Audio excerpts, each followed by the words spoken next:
தமிழக எம்பிக்கள் மாணிக்கம் தாக்கூர், சு வெங்கடேசன் உட்பட 8 பேர் சஸ்பெண்ட். சபாநாயகர் இருக்கை நோக்கி காகிதத்தை கிழித்து வீசியதாக நடவடிக்கை.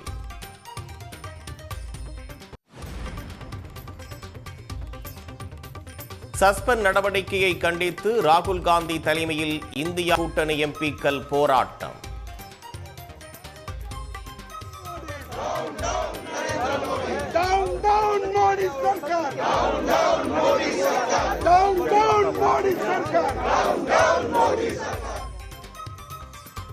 சபாநாயகரின் செயல் அப்பட்டமான ஜனநாயக படுகொலை என எம்பிக்கள் கண்டனர்.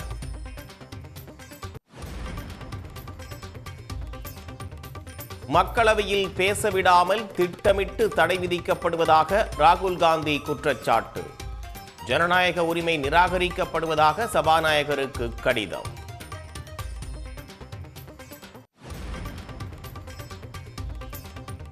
அமெரிக்காவுடனான வர்த்தக ஒப்பந்தத்தால் விவசாயம் மற்றும் பால் பொருட்களுக்கு பாதிப்பு இருக்காது.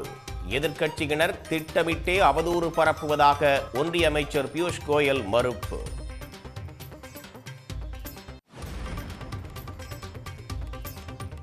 தொகுதி பங்கீடு பேச்சுவார்த்தை நடத்த விரைவில் குழு அமைக்கப்படும் என முதலமைச்சர் மு.க.ஸ்டாலின் தகவல். பட்ஜெட்டில் தமிழ்நாட்டை வஞ்சித்த ஒன்றிய பாஜக அரசுக்கு மக்கள் பாடம் புகட்டுவார்கள் என்றும் பேட்டி.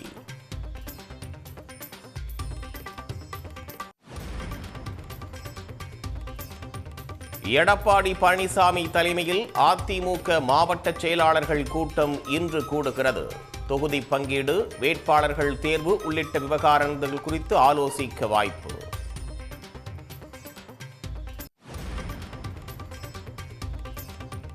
பாஜக தேர்தல் பொறுப்பில் இருந்து விலகுவதாக அண்ணாமலை திடீர் அறிவிப்பு. ஒட்டுமொத்த பொறுப்பாளர்களையும் மாற்ற கட்சி தலைமை முடிவு என தகவல்.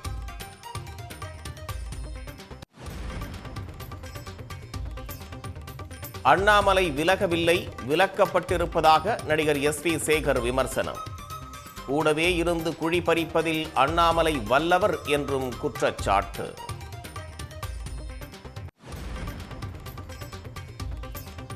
பிப்ரவரி 6 முதல் தாவேகாவில் விருப்ப மனு விநியோகம். வரும் 14ஆம் தேதி வரை வழங்கப்படும் என அறிவிப்பு.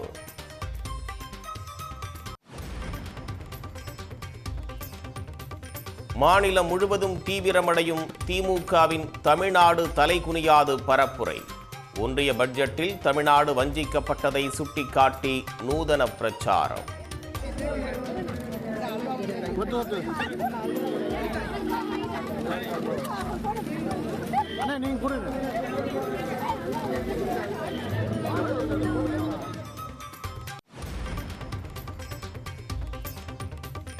மும்பை விமான நிலையத்தில் ஏர் இந்தியா, இண்டிகோ விமானங்களின் இறக்கைகள் மோதி விபத்து.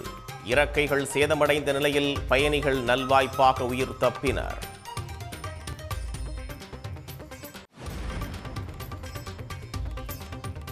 இந்திய அரசியலமைப்பு சட்டத்தை பின்பற்ற முடியாவிட்டால் நாட்டை விட்டு வெளியேறுங்கள். மக்களின் தனி உரிமையுடன் விளையாட முடியாது என வாட்ஸ்அப், மெட்டா நிறுவனத்திற்கு உச்சநீதிமன்றம் எச்சரிக்கை.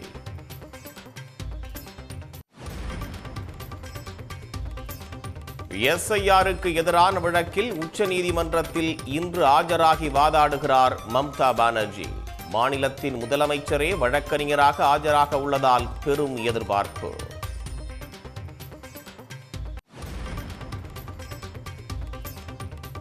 மணிப்பூர் மாநில புதிய முதலமைச்சராக கெம்சன் சிங் தேர்வு. 2 ஆண்டுகளாக நீடித்த குடியரசுத் தலைவர் ஆட்சி முடிவுக்கு வருகிறது.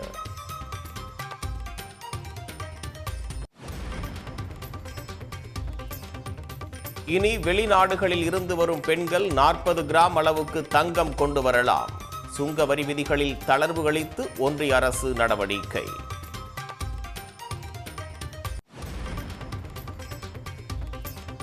பெண்ணை பார்த்து கண்ணடிப்பதும் பறக்கும் முத்தம் கொடுப்பதும் பாலியல் தொல்லைதான். 61 வயது முதியவரை குற்றவாளி என தீர்ப்பளித்தது சண்டிகர் நீதிமன்றம்.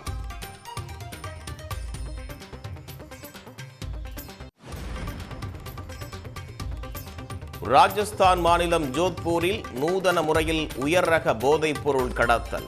பச்சை மிளகாய்க்குள் பதுக்கி வைக்கப்பட்டிருந்த பல லட்சம் ரூபாய் மதிப்பிலான போதைப் பொருட்கள் பறிமுதல்.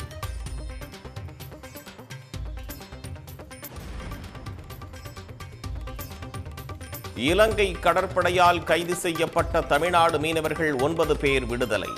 படகு ஓட்டுநர்கள் 3 6 மாதம் சிறையும் அபராதமும் விதித்து இலங்கை நீதிமன்றம் தீர்ப்பு.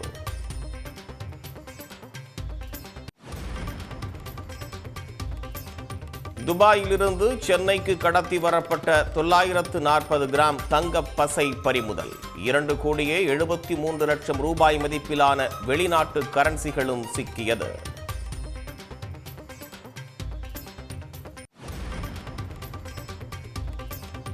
சிவகங்கை அருகே நேர்த்திக்கடன் அரிவாள் தயாரிக்கும் பணி மும்முரம்.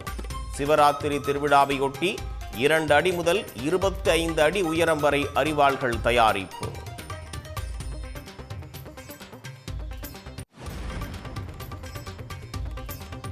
ஆலங்குளம் அருகே 7ஆம் வகுப்பு மாணவிக்கு பள்ளியின் தாளாளரே பாலியல் தொல்லை. அதிமுக முன்னாள் எம்எல்ஏவின் சகோதரரை போக்சோ சட்டத்தில் கைது செய்தது காவல்துறை.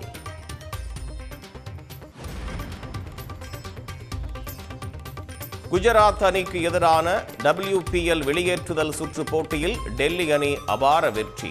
நாளை நடைபெறும் இறுதிப் போட்டியில் பெங்களூரு டெல்லி அணிகள் மோதல்.